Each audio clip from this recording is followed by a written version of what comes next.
2 juta penerima vaksin Sinovac digesa segera dapatkan dos penggalak sebelum 1 April.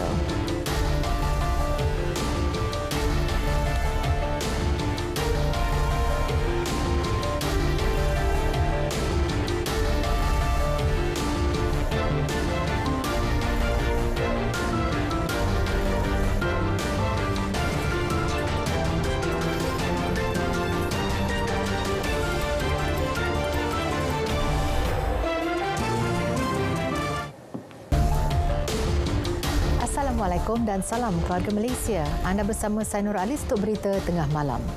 Saudara, 2 juta penerima vaksin COVID-19 Sinovac sekali lagi digesa mendapatkan dos penggalak sebelum 1 April ini untuk mengekalkan status lengkap vaksinasi. Menteri Kesihatan Khairi Jamaluddin berkata berbanding vaksin jenis lain, tahap kebolehjangkitan COVID-19 lebih tinggi kepada penerima vaksin Sinovac.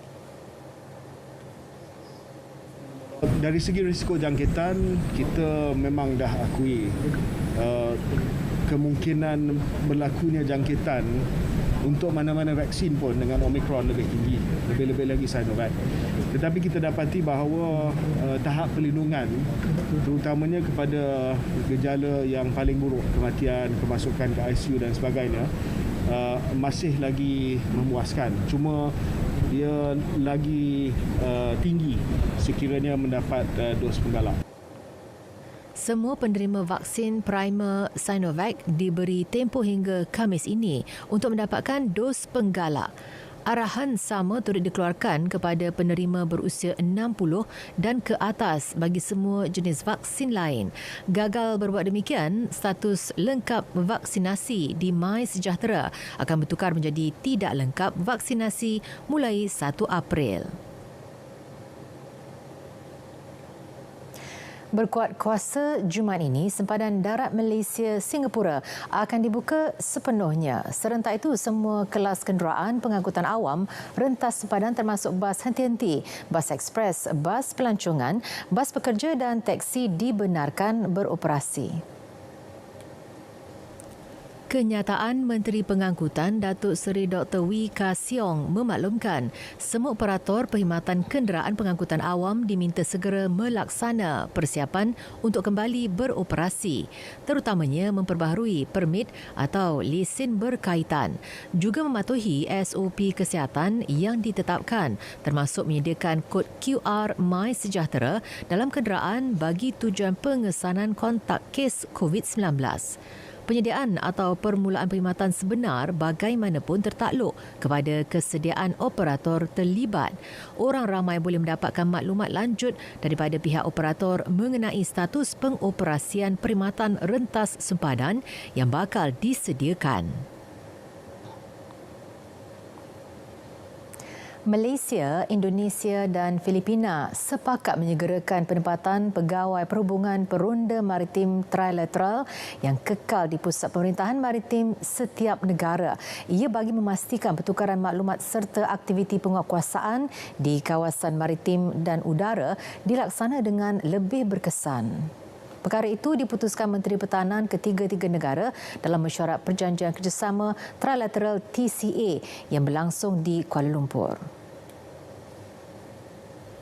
Mesyuarat turut bersetuju untuk memperluas TCA melangkaui bidang pertahanan semasa dengan menggabungkan pendekatan pelbagai agensi secara cekap, juga memberi tumpuan terhadap aktiviti risikan untuk operasi pengawasan pada masa depan.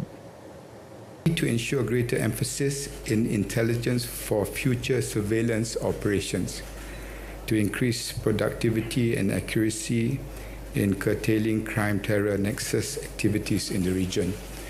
Jelas beliau lagi, TCA telah memainkan peranan penting sebagai penghalang terhadap tindakan jenayah keganasan di Laut Sulu dan Sulawesi. Buktinya, tiada kes penculikan untuk wang tebusan dilaporkan sepanjang tahun lepas. Mesyuarat peringkat menteri TCA diadakan di luar Pameran Perkhidmatan Pertahanan Asia dan Pameran Keselamatan Kebangsaan Asia 2022 di Pusat Pameran dan Perdagangan Antarabangsa Malaysia. Kementerian Pembangunan Wanita, Keluarga dan Masyarakat KPWKM akan berbincang dengan Kementerian Dalam Negeri KDN membabitkan keluhan dan aduan sesetengah mangsa keganasan rumah tangga mengenai keengganan pihak polis menerima laporan mereka. Menurut Menterinya, Datuk Seri Rina Harun, perkara itu akan dibawa dalam libat urus yang sentiasa diadakan dengan KDN. Jelasnya libat urus itu sentiasa diadakan kerana adanya unit siasatan polis Diraja Malaysia PDRM yang membabitkan wanita dan kanak-kanak. Selain kedua-dua kementerian sentiasa mempunyai hubungan yang baik. Sekiranya berlaku keganasan rumah tangga dan ada luka sebagai contoh, mereka boleh terus direct ke hospital. Ya, daripada hospital itu, laporan daripada hospital itu akan dapat digunakan supaya pihak polis tidak boleh menidakkan laporan yang mereka buat. Yang keempat, kita juga melalui EJKM kita boleh buat dapatkan perintah EPO, protection order, temporary protection order. Beliau berkata demikian dalam sidang media selepas melancarkan buku Wanita Bangkit di Putrajaya. KPWKM juga mempunyai pelbagai talian yang boleh dihubungi oleh mangsa keganasan rumah tangga untuk mendapatkan bantuan seperti talian kasih dan talian family care. Sebelum ini, kerajaan sudah mewarta dan menguatkuasakan Akta Keganasan Rumah Tangga 1994 AKRT bagi mengurus dan melindungi mangsa keganasan rumah tangga. Penghasilan makanan ternakan menggunakan teknologi penternakan larva Black Soldier Fly BSF akan menjadi batu loncatan bagi mengatasi kebergantungan bahan import makanan haiwan ternakan dalam negara. Menteri Sains, Teknologi dan Inovasi Datuk Seri Dr. Adam Baber berkata pendekatan tersebut juga dapat mengawal harga pasaran daging dan menjamin keselamatan makanan. Penternakan larva tersebut juga mampu menjana pendapatan komuniti setempat seperti di Muar Selatan dan Batu Pahat. Untuk itu, usaha penyelidikan sedang giat dijalankan Institut Bioteknologi Kebangsaan Malaysia NIBM bagi memperluas pembangunan formulasi makanan ternakan tersebut. Jadi usaha kerajaan pada hari ini ialah untuk melihat bagaimana penduduk-penduduk di kawasan yang boleh menternak Black Soldier Fly ini mendapat manfaat tetapi juga menambah sumber pendapatan mereka secara berstruktur. Beliau berkata demikian selepas melancarkan program bioremediasi keluarga Malaysia di Muar. Sementara itu, Datuk Ahmad Yaakob menggalakkan rakyat Kelantan agar tidak berbuka puasa di tempat awam dan rekreasi sebagai usaha untuk membendung penularan wabak COVID-19. Rakyat sebaiknya membungkus makanan atau berbuka puasa di rumah dan mematuhi garis panduan Kementerian Kesihatan Malaysia KKM. Kalau boleh makan berpuasa puasa di rumah lagi. Kalau seboleh banyaknya berpuasa puasa di rumah. Untuk mengelak daripada kita baru nak masuk dalam pasal endemik ni, kita sabarlah lagi sedikit masa. Sabarlah sedikit masa lagi. Sebab Kelantan kita pun dah 3 angka dah.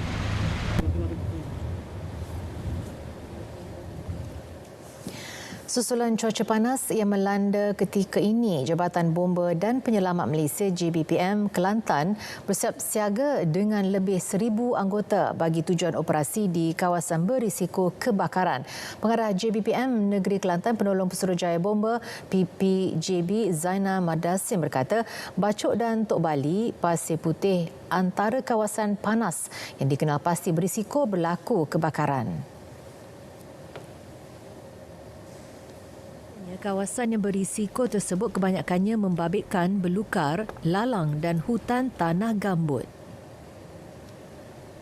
Musim kemarau yang akan berlaku di kawasan-kawasan tertentu seperti Bacok, Tok Bali, kebakaran belukar ataupun lalang, bushfire. Mana-mana kalau ada benda yang melibatkan bencana macam musim timur laut ke, ini banyak kita ada sedia ada semua ni. Kita ada kira macam hotspot kita dah. Dengan perancangan kita. Beliau berkata demikian pada sidang media sempena Majlis Apresiasi JBPM Negeri Kelantan tahun 2022 di Ibu Pejabat JBPM Negeri Kelantan, Tunjung, Kota Baru. Hadir sama Menteri di Jabatan Perdana Menteri Ekonomi Datuk Seri Mustafa Mohamad dan Pengarah Jabatan Penyiaran Negeri Kelantan Wan Azhan Wan Hamad.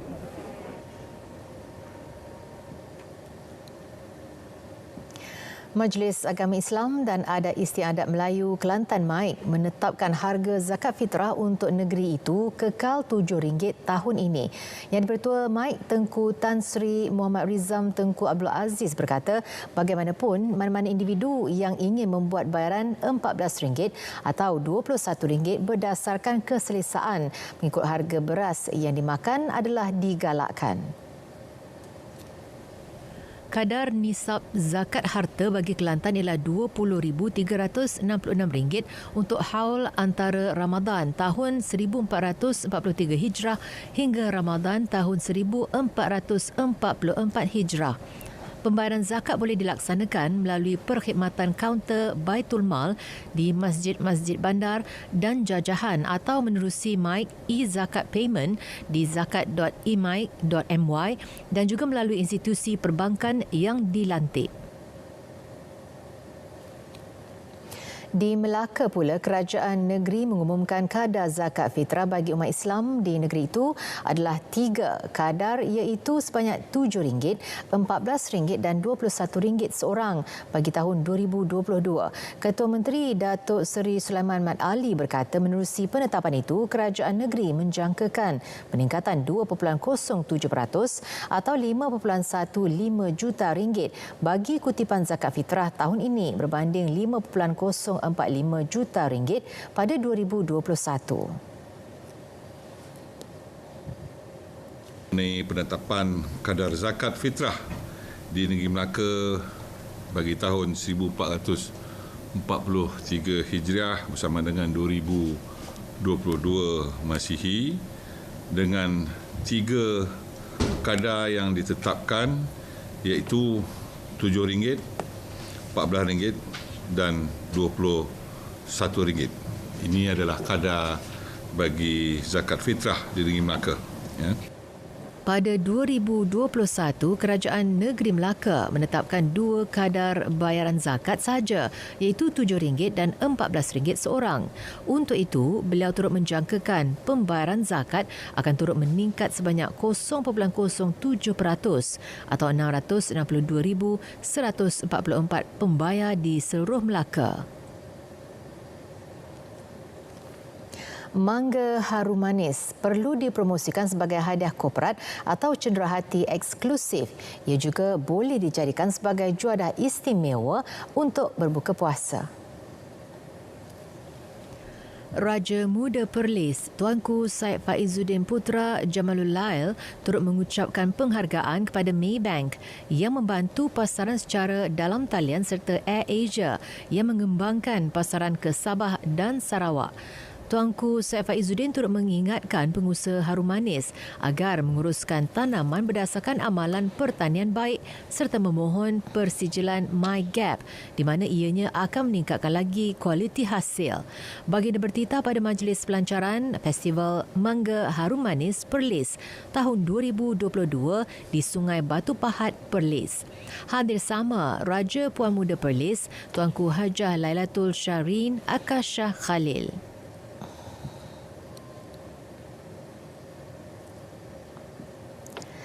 Bahasa Melayu wajib dijadikan bahasa perantara kedua di rantau ASEAN kerana ia terbukti boleh menyatu padukan rakyat.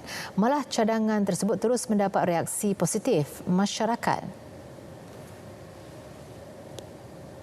Terbaru, Pengarah Perbadanan Perpustakaan Awam Pulau Pinang, Sarimah Saleh berpendapat tindakan itu akan terus mengukuhkan persahabatan di rantau ASEAN selain menjadi pencetus kepada hubungan yang lebih mesra antara pelbagai kaum di negara ini. Kalau kita di perpustakaan ni, kita rasa itu sesuatu yang baik sebab kita nak mengangkatkan kembali bahasa Melayu sebab kita di Malaysia dengan pelbagai kaum. Jadi kalau kata kita dengan satu bahasa, mungkin boleh menyatu kita dalam keluarga yang lebih besar.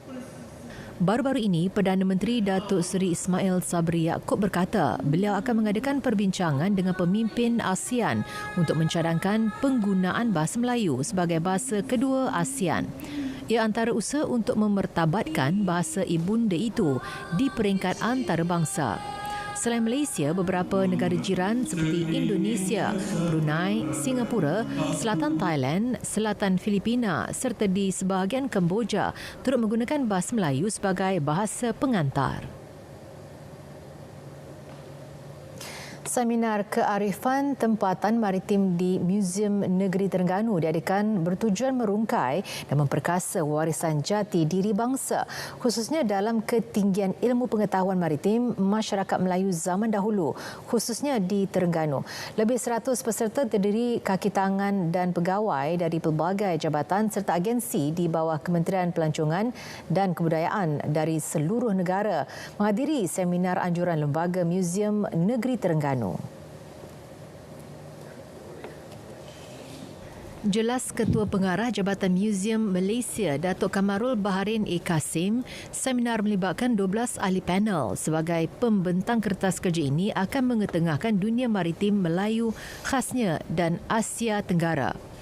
Selain membuat analisis mengenai kreativiti serta inovasi generasi terdahulu dalam ilmu pengetahuan dunia maritim tempatan dan antarabangsa. Terengganu ini adalah sebuah negeri yang begitu hebat sekali. Begitu hebat dari segi pembinaan, pengetahuan dan sebuah interport melalui perdagangan antara negara luar yang membuktikan bahawa kita juga berdagang sehingga ke Madagaskar, sehingga ke China, sehingga ke India dan sebagainya lah. Dan ini adalah di luar daripada pengetahuan generasi sekarang yang tidak melihat bahawa kita pernah mencapai satu tahap pengetahuan dan juga tamadun yang tinggi. Datuk Kamarul berkata demikian selepas hadir memberi ucap tamanya pada seminar tersebut di Dewan Batu Bersurat Muzium Negeri Terengganu di Losong. 70 buah rumah yang musnah dalam kejadian ribut dan puting beliung di Ipoh Januari lalu telah siap diselenggara dan dibina semula. Datuk Bandar Ipoh, Datuk Ruzaimi Baharin berkata kira-kira RM400,000 telah diperuntuk oleh Kerajaan Persekutuan bersama agensi perumahan terlibat bagi membaik pulih semula rumah yang terkesan. Untuk makluman tambahan, Kerajaan Persekutuan melalui Kementerian Perumahan Kerajaan Tempatan pun ada luluskan kita lebih kurang 28 buah rumah baik pulih. Dengan setiap satu rumah itu diperuntukkan RM13,000. Jadi lebih kurang dekat-dekat RM400,000 lah. Ya. Kalau untuk dua-dua program bawah Kinta Properties ni lebih RM100,000. Dan juga yang touch-up sikit pun kita dah bantulah.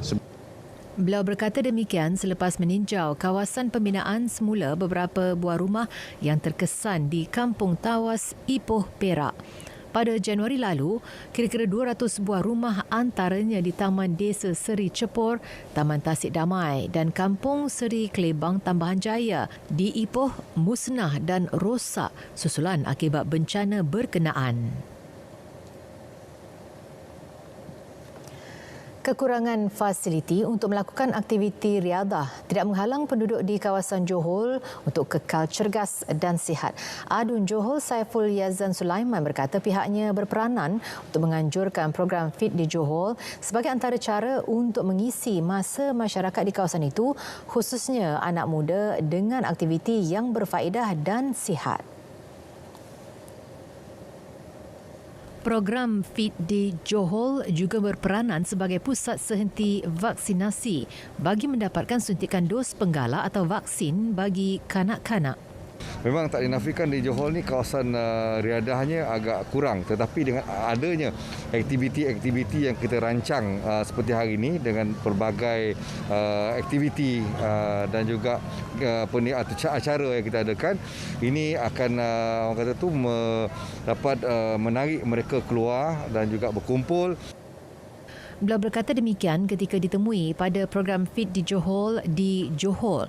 Sementara itu, masyarakat setempat turut melihat usaha itu sebagai permulaan kepada kehidupan lebih cergas dalam peralihan ke fasa endemik. Program yang diadakan di kawasan Johor pada petang ini amat baik sekali. Kita melihat program yang diadakan ini sebagai one-stop center di samping sukan-sukan tradisional yang dianjurkan, program vaksin turut juga diadakan bagi mengalakkan pada mereka-mereka yang belum mengambil booster lagi. Program ni okey, tak ada masalah.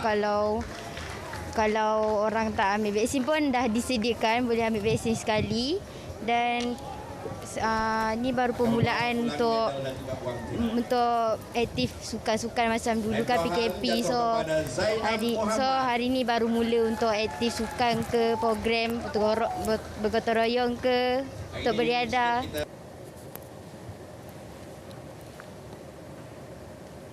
Polis Pahang berjaya menumpaskan sindiket pengedaran dadah jenis heroin dan syabu di kawasan Felda sekitar daerah Kuantan.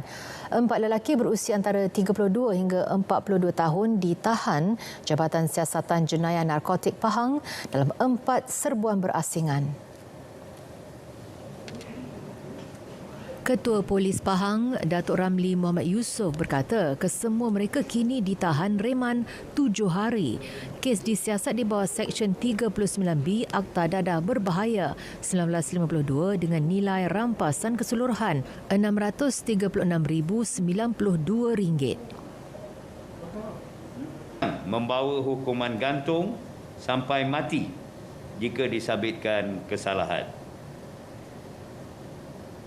Justru sindiket ini dipercayai memperoleh bekalan dadah jenis heroin dan syabu daripada Lembah Kelang untuk diedarkan di kawasan Felda sekitar daerah Kuantan.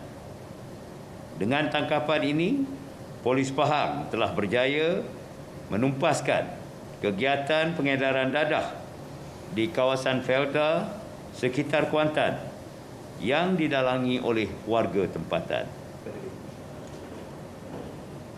Dalam 4 serbuan itu, sebanyak 3.5 kilogram dadah terdiri daripada 2,274 gram heroin dan 1,269.15 gram syabu dirampas, menjadikan nilai keseluruhan rampasan dadah RM77,764. Turut dirampas wang tunai RM91,250, barangan kemas bernilai RM12,074 dan 3 kereta serta 8 motosikal pelbagai jenama bernilai RM440,100. Perbicaraan kes peguam Tan Sri Muhammad Syafiee Abdullah atas dakwaan pengubahan wang haram dan membuat penyataan palsu kepada lembaga hasil dalam negeri LHDN ditangguhkan esok. Ini disebabkan saksi ketujuh pendakwaan tidak sihat. Pada prosiding hari ini, Timbalan Pendakwa Raya Afzai Nizam Abdul Aziz memberitahu Hakim Mahkamah Tinggi Datuk Muhammad Jamil Hussein bahawa pegawai LHDN Syed Nasrul Fahmi Syed Muhammad memaklumkan keadaan kesihatannya pada 8 pagi. Hakim kemudiannya membenarkan prosiding ditangguhkan selepas tiada bantahan oleh Peguam Harvinderjit Singh yang mewakili Tan Sri Muhammad Syafiee. Pada 13 September 2018, Tan Sri Muhammad Syafiee mengaku tidak bersalah atas 2 pertuduhan menerima wang hasil kegiatan haram berjumlah RM9.5 juta melalui 2 cek dikeluarkan bekas Perdana Menteri Datuk Seri Najib Razak yang dimasukkan ke dalam akaun miliknya. Peguam itu juga berdepan 2 pertuduhan terbabit dalam transaksi hasil aktiviti haram, iaitu mengemukakan penyata tidak betul dan bertentangan dengan Perenggan 113-1-A Akta Cukai Pendapatan 1967 bagi tahun keuangan berakhir pada 31 Disember 2013 dan 31 Disember 2014.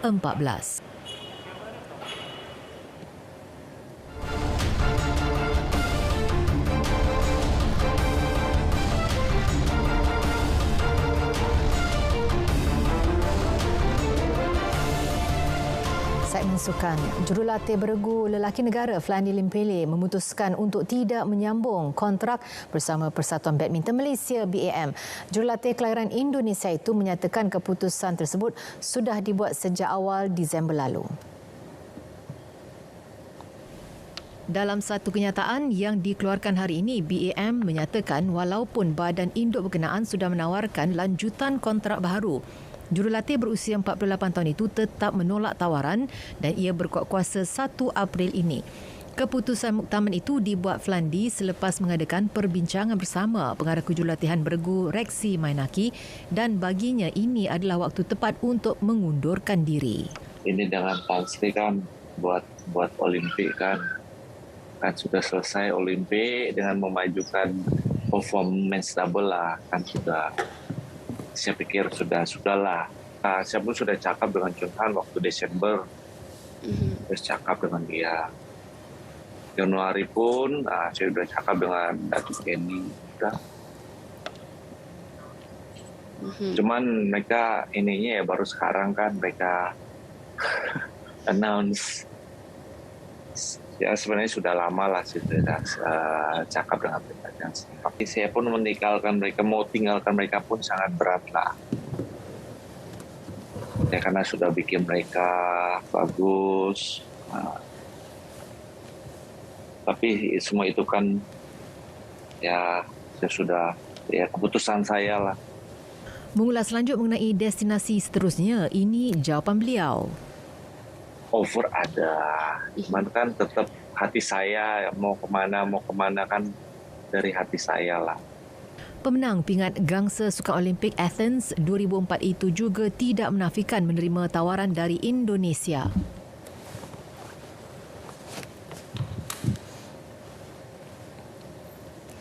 Saudara, berita tengah malam berakhir di sini. Dapatkan perkembangan sahih sepanjang masa melalui portal berita RTM di berita.rtm.gov.my.